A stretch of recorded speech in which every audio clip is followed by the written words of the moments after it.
Welcome to Ladies Talking Love, episode 83, A Good Girl's Guide to Great Sex.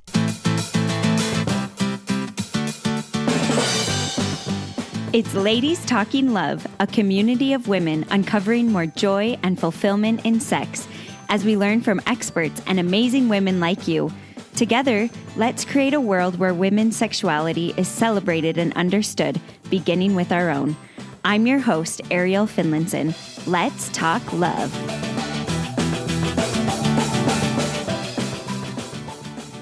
Hi, friends. I feel like I haven't chatted with you for forever with the holidays. I hope you had a wonderful break, and I'm excited to be back. This week, we are diving into creating a great sex life, especially coming from the perspective of being a good girl or a good boy. And today's guest gives so many great insights into this. If you grew up with a religious background or have ideas around sex that limit your ability to show up authentically, to be present, and to really create that deeply connecting sex life that you desire with your spouse, you're in the right place. And I don't know if I've met anyone who doesn't have something that they need to work through. So let's do this together. Sheila Gregoire is the face behind To Love, Honor, and Vacuum.com, the largest single blogger marriage blog.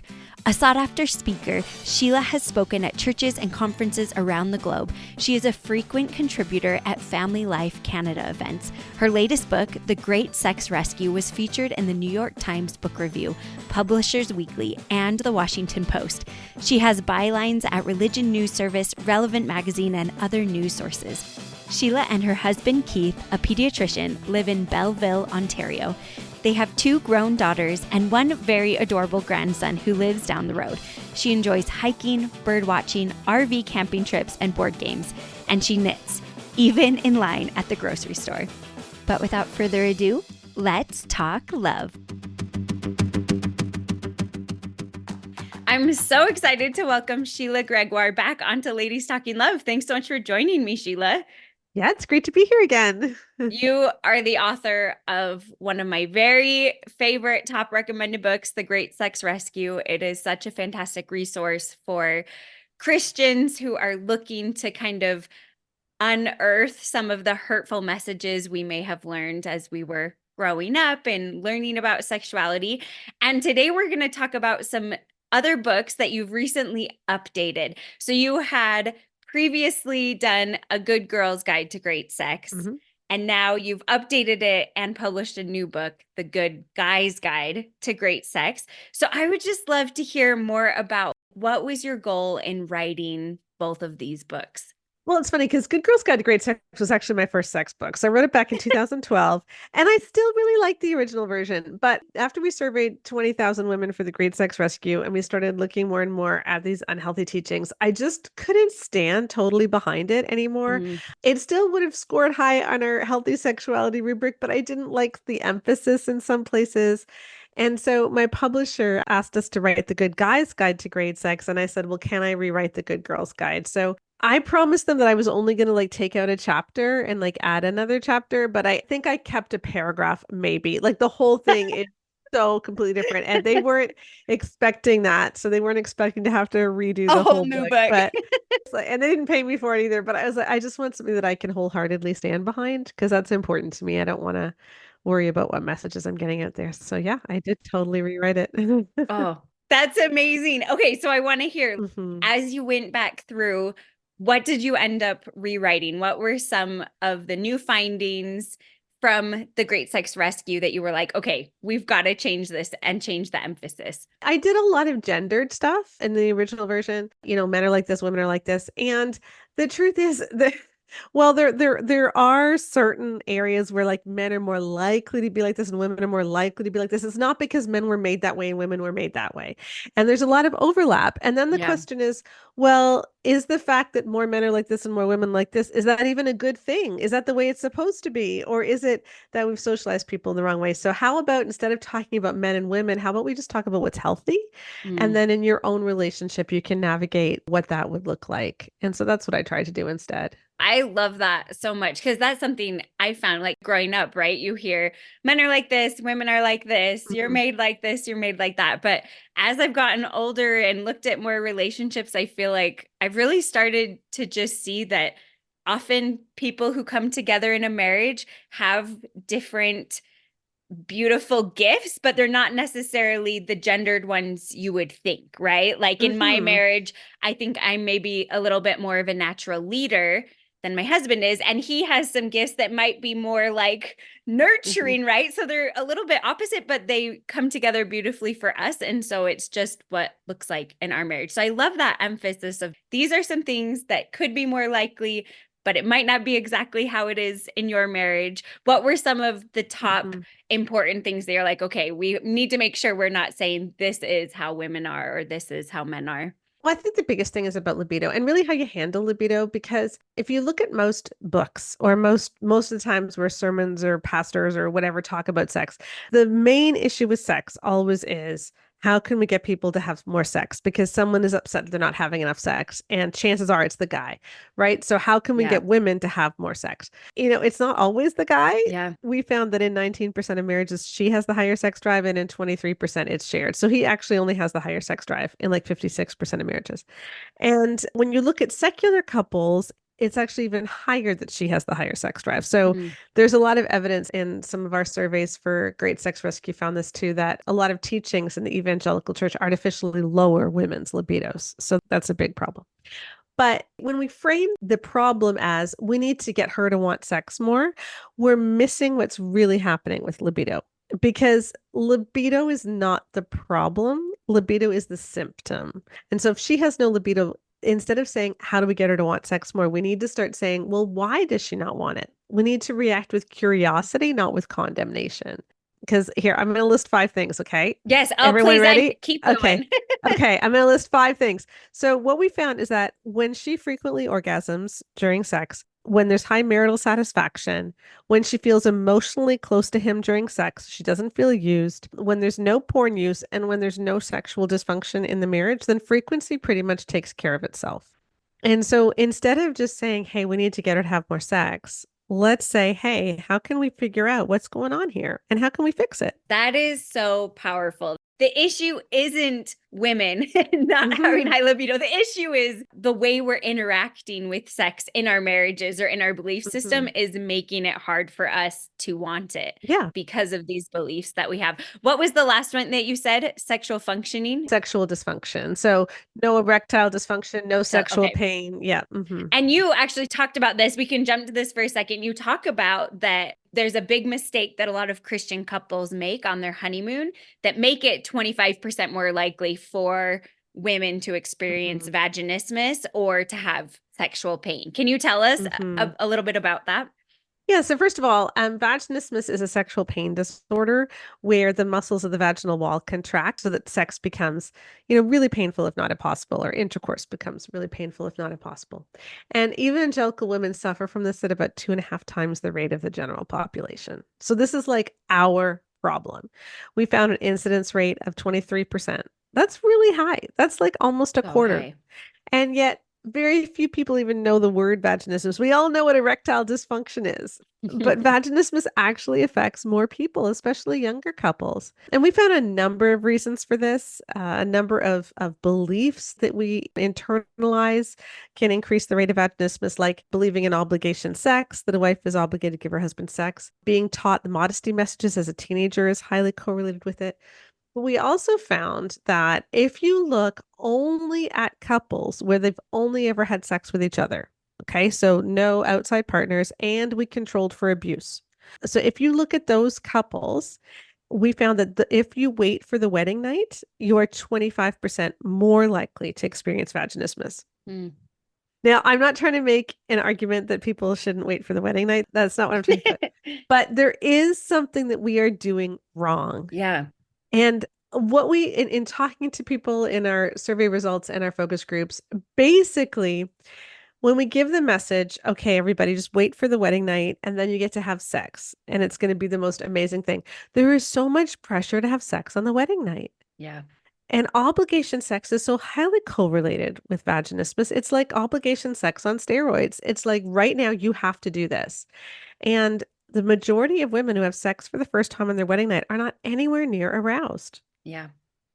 And so you're having sex when you're not aroused, when you're really uncomfortable, when you don't know what you're doing, and chances are it's not going to work that well. Whereas if you have sex before the wedding, and again, I'm not trying to argue people should do that, but just think of what happens. If you're a couple who wants to wait until you're married, but you end up having sex before the wedding, it's likely because you were really turned on, right? Like you Yeah. were in a makeout session, you were getting super turned on, and so you ended up having sex. So it actually worked in the way your body is supposed to work. Hmm. And so the question is, how can we make that happen after you're married? Yeah. If you want Yeah. to wait, if you're someone who wants to wait, how do you make it happen after you're married?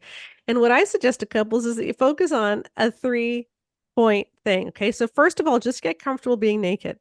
You just got to be comfortable naked. Then work on her orgasm in some other way. Okay. Yeah. Figure out how to get her aroused, how her orgasm works. And then and only then do you have intercourse. And for some people, that can all happen in one night. Yeah. For some people, it's going to take several days. It might even take several weeks or however long. But it doesn't really matter how long it takes because if you do it in that order, you're going to set yourself up for much better sex and you're not going to have to go back and fix things. And it's the going back and fixing things after you've been doing this for 10 years, you've wrecked her libido.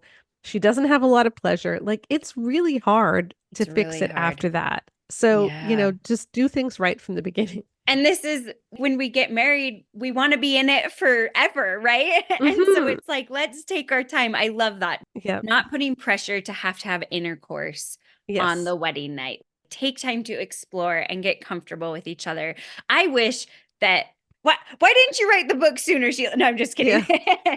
But no, I think that's such a great message. And I wish that I had thought more about that before I had gotten married. And Hmm. especially something that I've thought a lot about is I wish that I had thought about sex as this journey, kind of what you were saying, Hmm. like exploring and figuring things out. Because after the wedding night, after a honeymoon, it was like, oh, I guess I know what sex is. Instead of looking Yeah. at it as this growing experience where we're going to be learning and experiencing and changing throughout our whole Hmm. entire lifespan with what we want in sex and what feels good and how we want to engage in sex instead of this like one and done, this is what it looks like. And now we're stuck in this trajectory that can be really hurtful.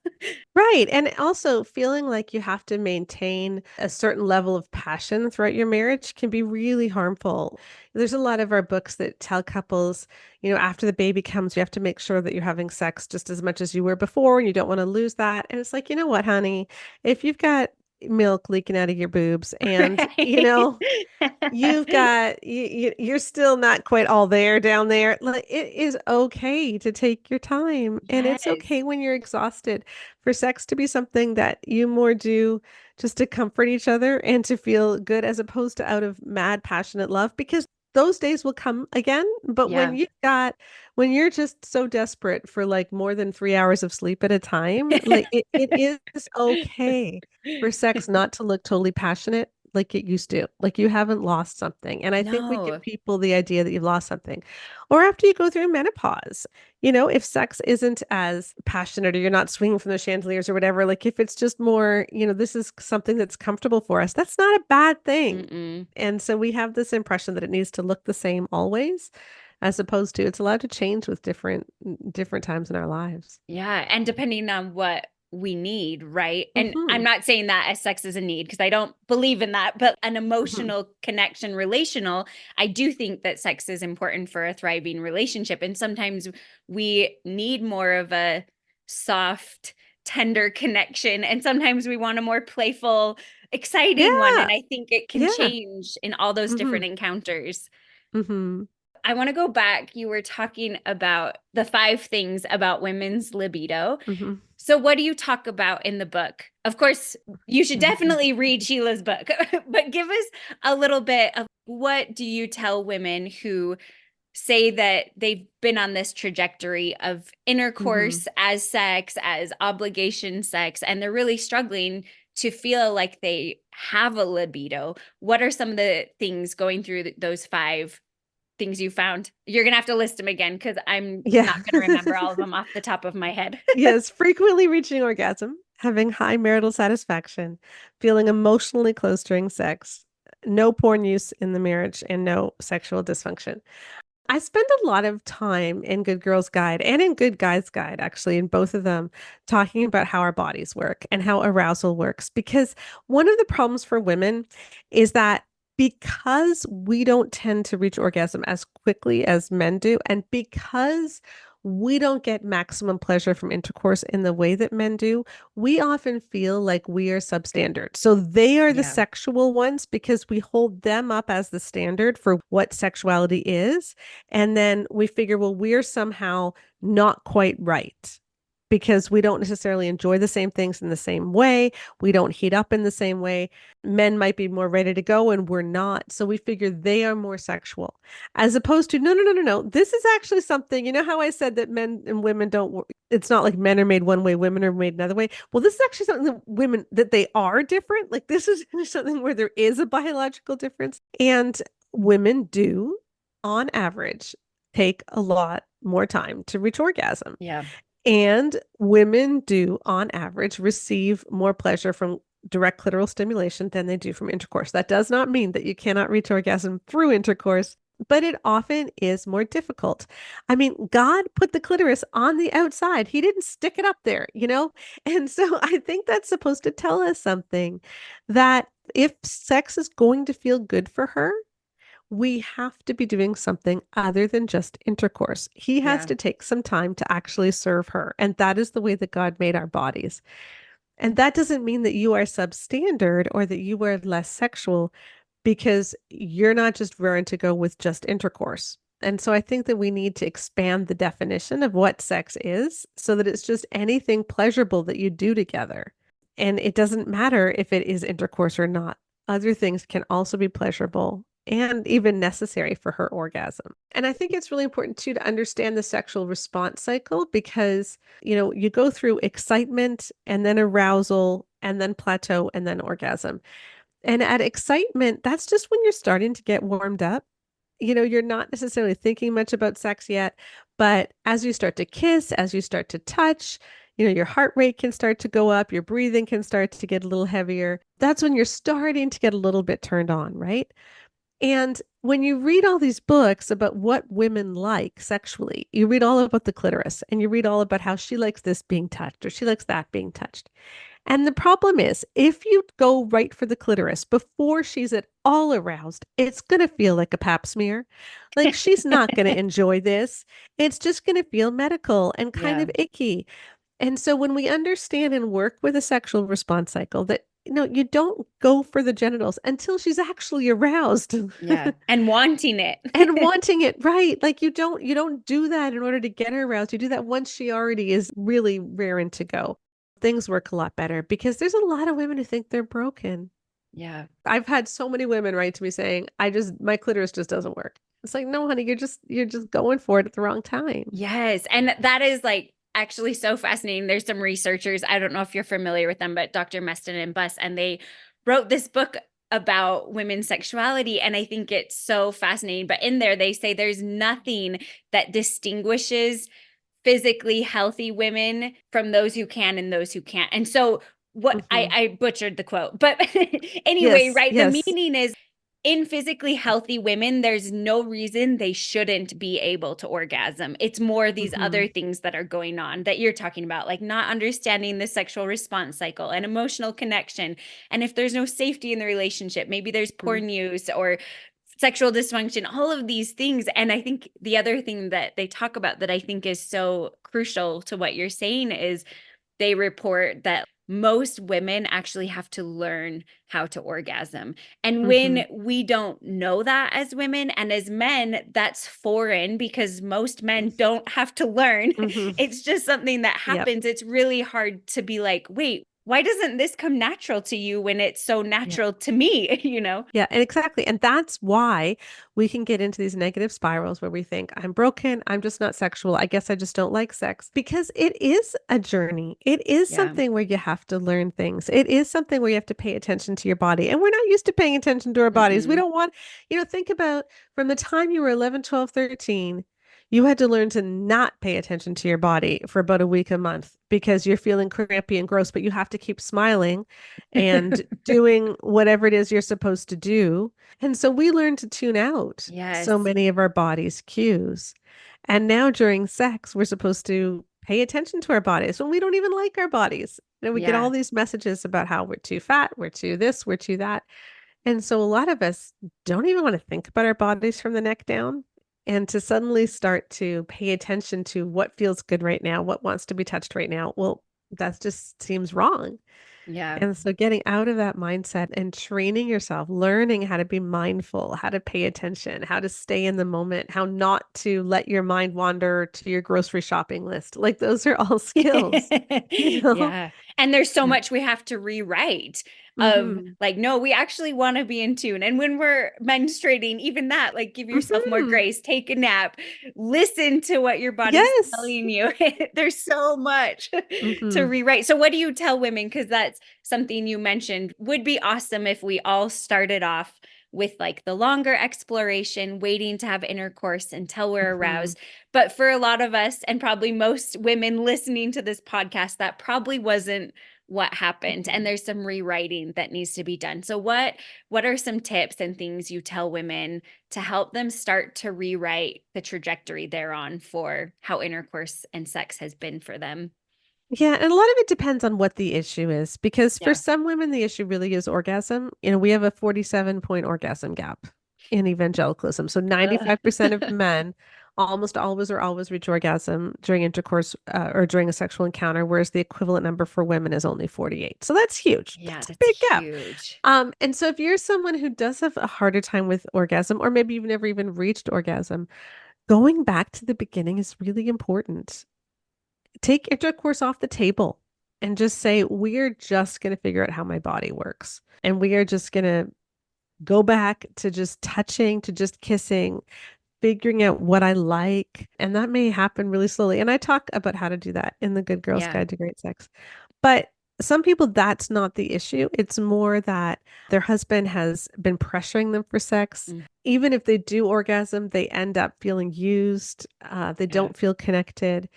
And, if your husband is not paying attention to you during sex, if he's making you feel used, if he's not paying attention to your pleasure at all, it's perfectly okay to say, I really want a passionate sex life with you. I really do, but I'm not willing to be used.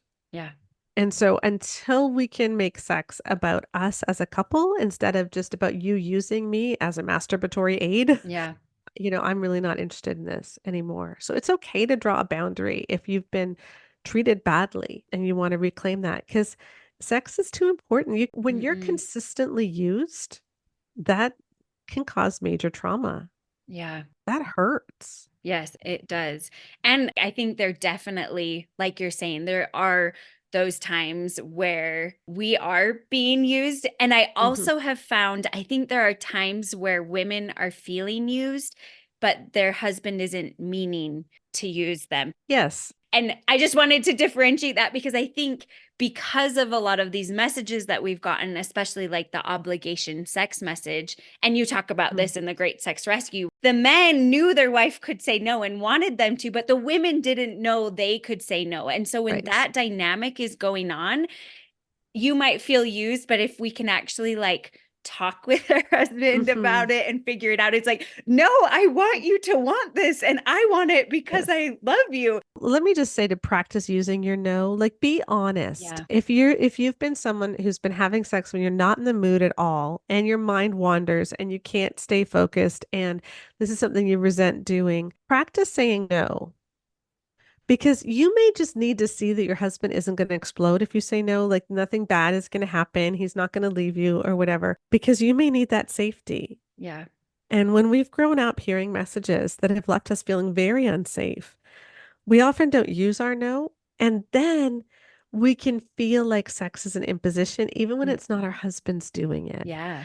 But when you realize, no, I can say no, it actually awakens your desire to say yes. And this is what women have found over and over again is once they find their no, they also find their yes. But until they find their no, their yes is often dormant.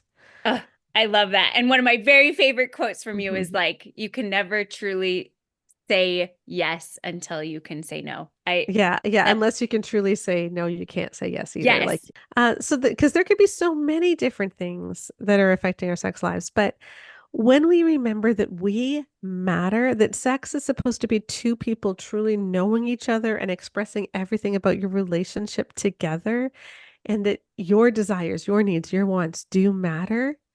And when we put priority on that, sex tends to get better. But when the message that we're giving women is you always need to be giving, you always need to meet his needs, you always need to think of him first, chances are sex isn't going to feel very good because sex No. actually doesn't feel good when you're focused on what he's feeling. Sex feels Yes. good when you're focused on what you're feeling. And that's the way women were made. We need to Yep. focus on our own bodies, okay? But when we give ourselves permission to matter, sex often gets a lot better because we know, yeah, this isn't just for him. Yeah. And what I love all of this, Sheila, everything you talk about, because so much of our lives as women is like focus on everybody else, focus on the Mhm. kids, focus on the husband, make sure the house is clean, all these things. And I really believe that God made us the way he did as women to give us a space where we have to focus on ourselves for it to be good. Yes. And we have to allow our spouse to focus on us too, Yes. because for most men, it comes more naturally. They don't have to learn how to orgasm. I Mhm. mean, of course, if there's no sexual dysfunction, but like it usually comes really naturally. And so this is a space we have to feel safe enough and learn to let someone focus on us and take care of us and that we focus on us too. But I think like a huge part you talk about with the 5 things that desire takes care of itself, that's really hard to do if you're not feeling emotionally connected Mhm. and emotionally safe. What are some things that you talk about in the Good Guys Guide and the Good Girls Guide to help couples deepen that emotional connection and create a space of safety and Mhm. trust? Yeah, because sex can be a shortcut. A lot of couples and men more so than women, but women can do this too, is they focus on sex as the way to feel connected, but then they avoid doing the work of actual connection Mm, because sex cannot create a connection on its own. A great marriage often has great sex and contributes to great sex, but great sex alone cannot make a great marriage. yeah. So, no matter how passionate orgasmic sex is, it isn't going to create the marriage if there isn't a connection there. And often, if there's no connection, sex isn't going to be good anyway. So, sex, like I said, needs to be the expression of who you are together. So, figure out who you are together. Make sure you spend some time connecting, talking, being open. In sex, you are naked. And there's a reason for that. We're supposed to be naked in every way. And that means, I think figuratively, we're supposed to be emotionally naked too. Like we're Yeah. supposed to be together with no masks. And if there's major things between you, sex can't fix that. Now, sex can often take the tension level down a little bit so that you can address some of these other issues a little bit better, but they do need to be addressed. And in the long term, when things aren't addressed, everything's going to go downhill anyway. And so make sure that when you are having sex, it flows out of who you are together. So, talk to each other, share your highs and lows every day. Like, when was the time that you felt the most in the groove today? And when was the time you felt the most defeated today? Share these emotional snippets with your spouse. And sometimes, especially if your husband may not be open to emotional conversations, it's easier to do that, to share like 2 emotional moments from my day than to say, well, what did you do today? And expect them to open up. Yeah. That's not going to Yeah. happen. So, do exercises where you actually are sharing these emotional moments. And there's But even apps I've seen where they'll like send you a prompt every day, yeah, which can be yeah, helpful, right? Just because sometimes it's hard to think about questions to ask to open up yeah. conversations. But I love that the highs and lows, or like having an app like, here, ask him Hmm. this question. Or Yeah. What was the first funeral you ever went to? Or who do yeah. you wish that I could have met that passed away before we met each other? Or like whatever, whatever the Yeah. questions are. But get into your emotional space. That's important.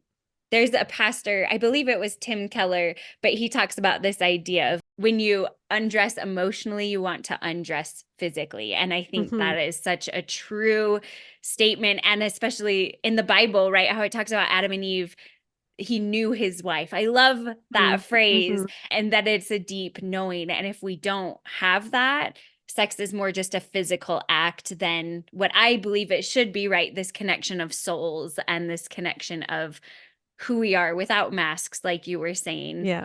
And that's what we do in Good Girl Scout. I talk about the three elements of great sex so that it's physical, yes, and we spend a lot of time on how our bodies work, Yep. but it's also that emotional connection and it's also that spiritual connection and feeling like you're really one. And what gets in the way of that? How can we deal with those things? And then how can we truly experience that oneness? 'Cause that's what we all want. Yeah. What are some things you talk about in the spiritual aspect? Because we've talked a little bit about the physical and the Hmm. emotional. What are some of your tips or things you talk about in the spiritual? I think one of the big things is being able to stay present and being able to have sex be something where I'm able to know that you're 100% here with me and I'm 100% here with you.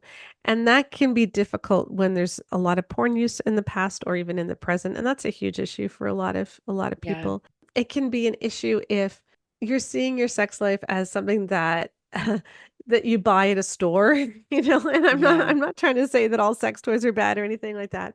But when we're focused on making it hotter and hotter and hotter, we're often missing the bigger picture of just how do we feel connected. And often people are searching for these shortcuts to make things Yeah. really hot and over the top, when what actually makes things over the top is feeling like you can really be vulnerable with one another. Right. You see these magazines like 10 things to great sex or whatever. Yeah, And yeah. it's always like, I don't think there's no amount of tips that are going to overshadow the work that has to be done with the emotional connection and the vulnerability.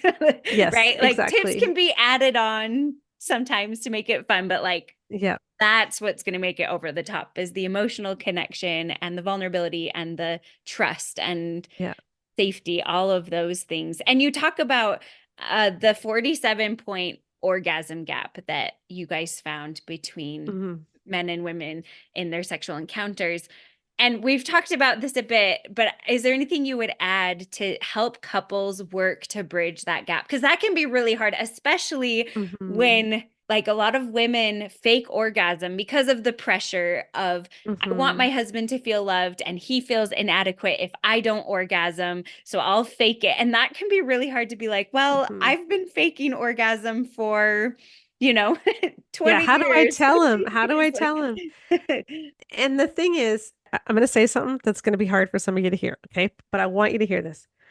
A lot of these things we can sustain for 5 years, even 10 years, but there seems to be a drop-off point around the 15-year mark where women can't sustain it anymore. And this isn't just in sex. This is in a lot of things. In our marriage book that's coming out in the spring, we look at issues of mental load and housework and all that as well. But you can sustain something for a while. You can't sustain it forever. Yeah.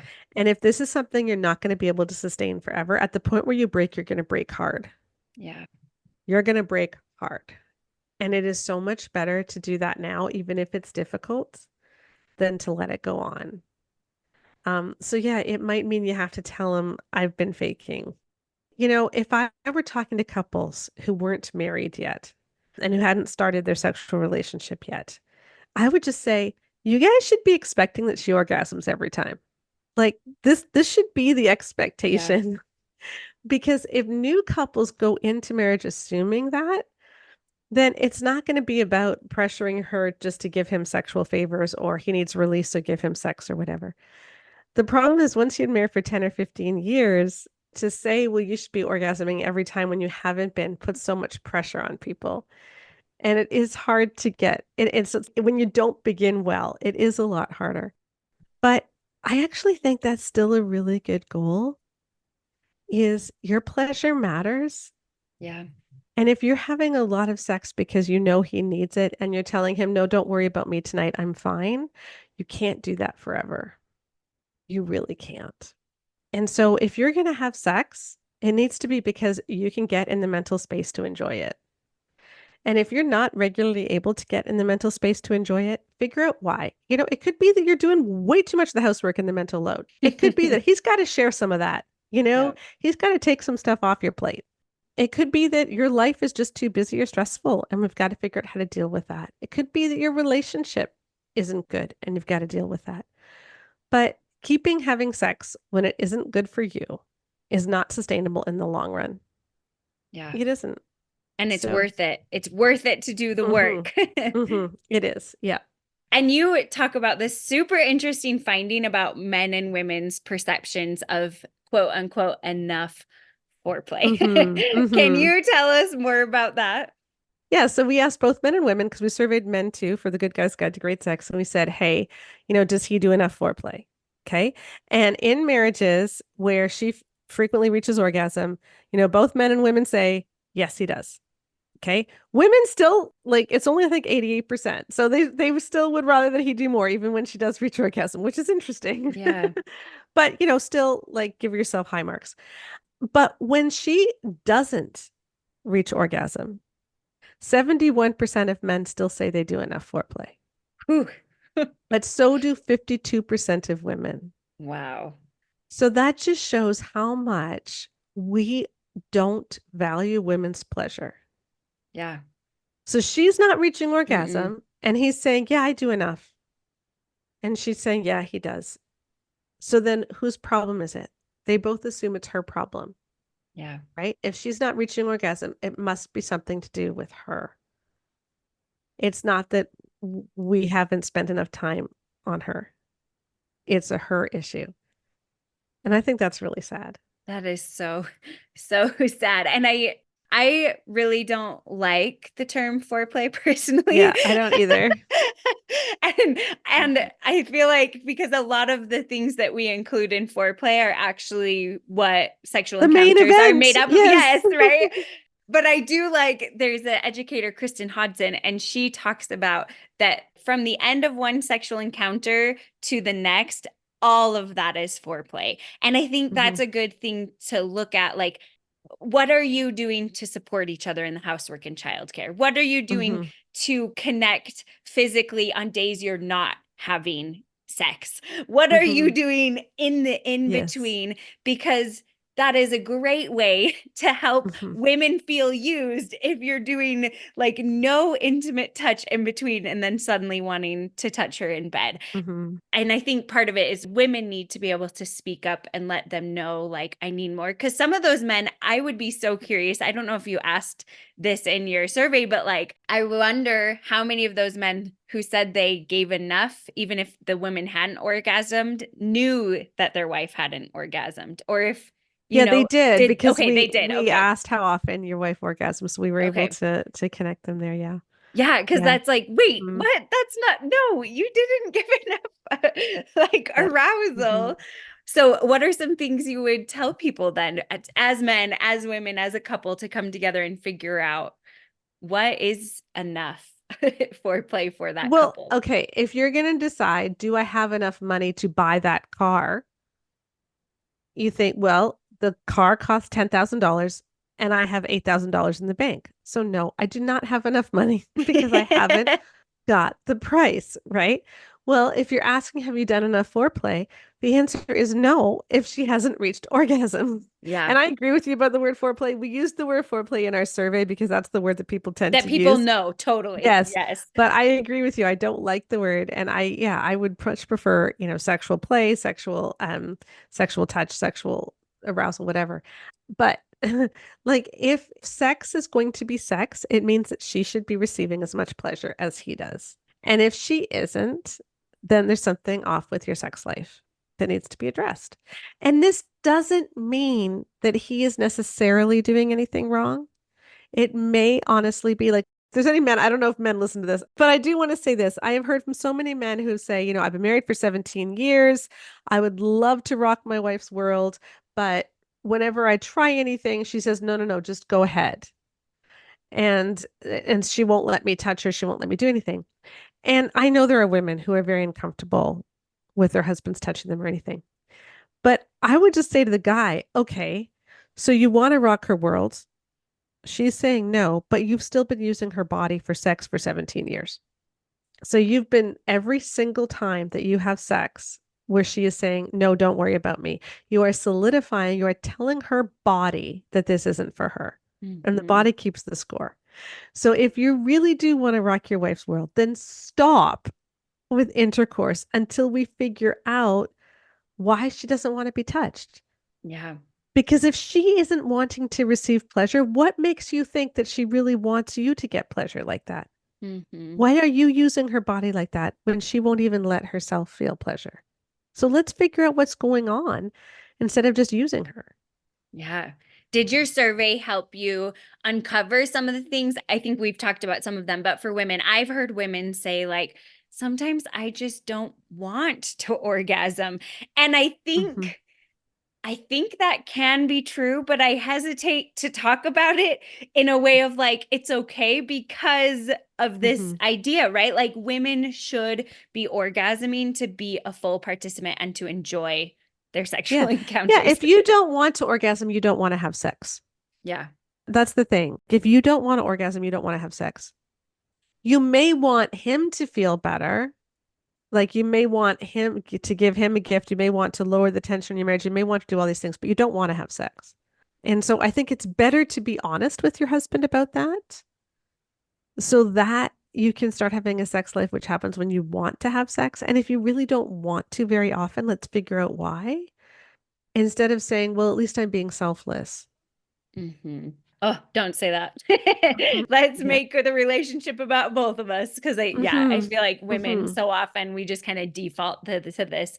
I'm a good wife. I'm a good mother if I Yeah. just give and give and give.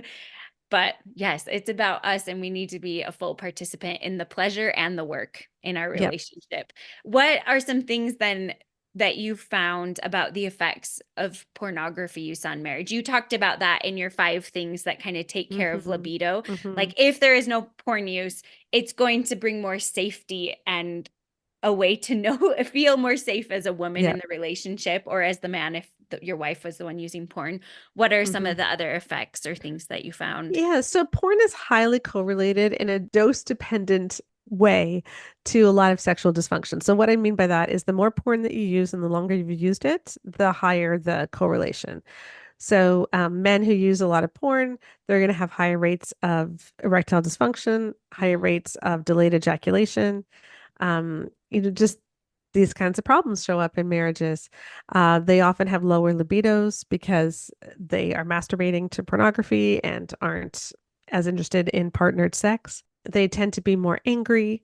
And because porn can be a coping mechanism, mm. porn is not necessarily about sex. It's Yeah. about emotionally soothing yourself in Yeah. different ways, making yourself feel powerful when you feel powerless, dealing with stress. And it's an easy way to get a high without having to do the emotional connection. Exactly. And so if you think of 13, 14, 15-year-old boys who are getting into pornography, that's right around the time where you're supposed to be learning how to deal with negative emotions, where you're supposed to be learning how to handle complex relationships.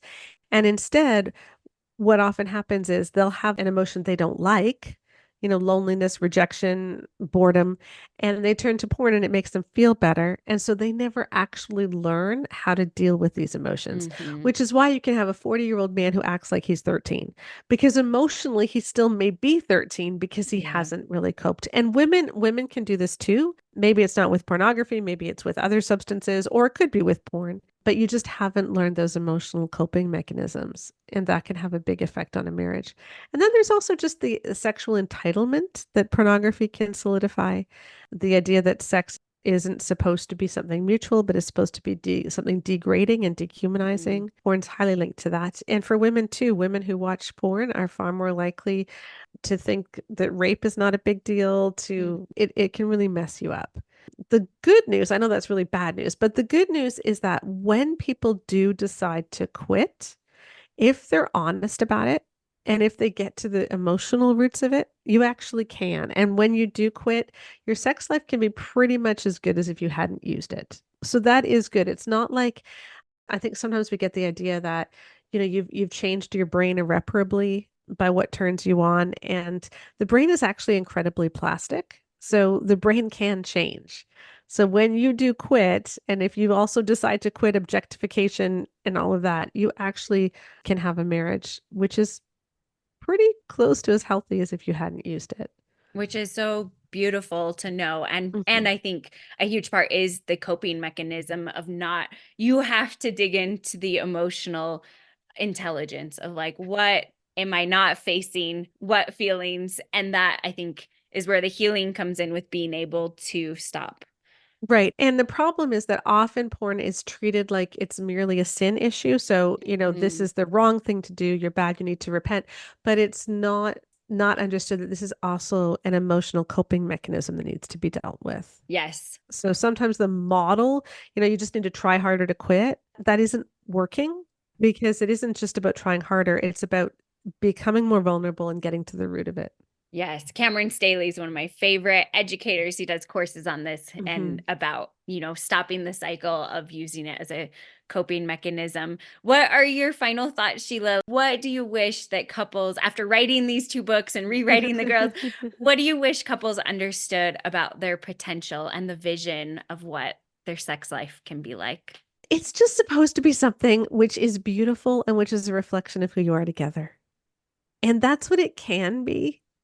But we've put all this junk on it, and we have put so much pressure on women to be the sin management tools for men and to let your bodies be used for some purpose, some greater purpose.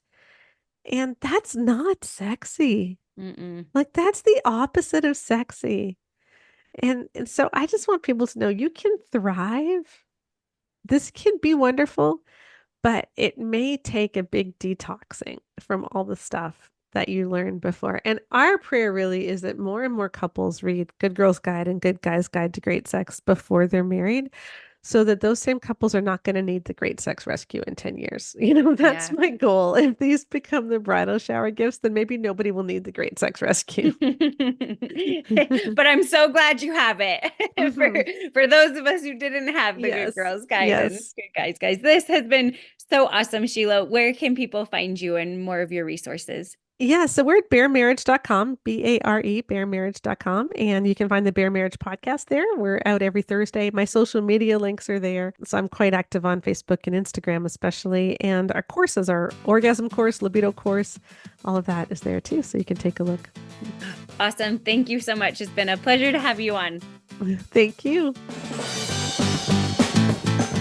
So many things in this episode just spoke right to my heart and about my journey in what I needed to learn and work through to be able to create a deeply fulfilling and connecting sex life with my husband. One of the things that I think spoke to me the most was when Sheila talked about this idea that when women are able to own their no, they know that they can say no to sex, they might actually be able to find their yes. And I've heard her talk about this before. It rings so true. If you feel like you cannot say no to sex, there's no way that you're going to feel like you can say yes. Sex should never be an obligation. It should never be something that you feel like you have to do or you have to participate in because your spouse, quote unquote, needs it. That creates a space where sex isn't about you as a woman.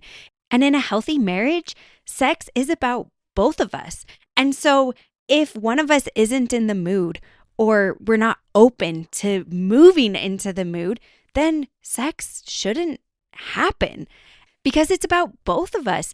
And if we're consistently showing up in sex just for one partner, that creates a trajectory that is going to lead to resentment. That's going to make it a lot harder for the partner who doesn't feel like it's about them to actually move up as an equal partner in sex and have it be a place of healing, of love, of deep connection, of satisfaction, and of pleasure.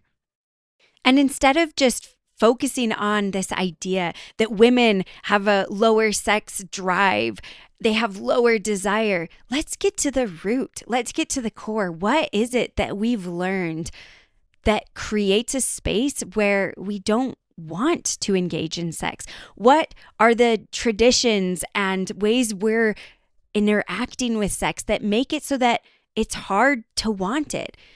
Some of these can be that we're not orgasming, that it's not pleasurable, that we feel that it's a duty, that we aren't feeling supported outside the bedroom, that we're only touched physically when our spouse wants to move into the bedroom. So many of these can be at the root. And even more than that, our ideas about sex. Do we believe sex is just for men? Do we believe that it's dirty? Do we believe that good women shouldn't want sex? These are all things that can be at the root of what is actually making it hard to want to engage in sex. I hope that you uncovered some fantastic things from this episode from Sheila. And if you haven't used your no, I want you to practice that.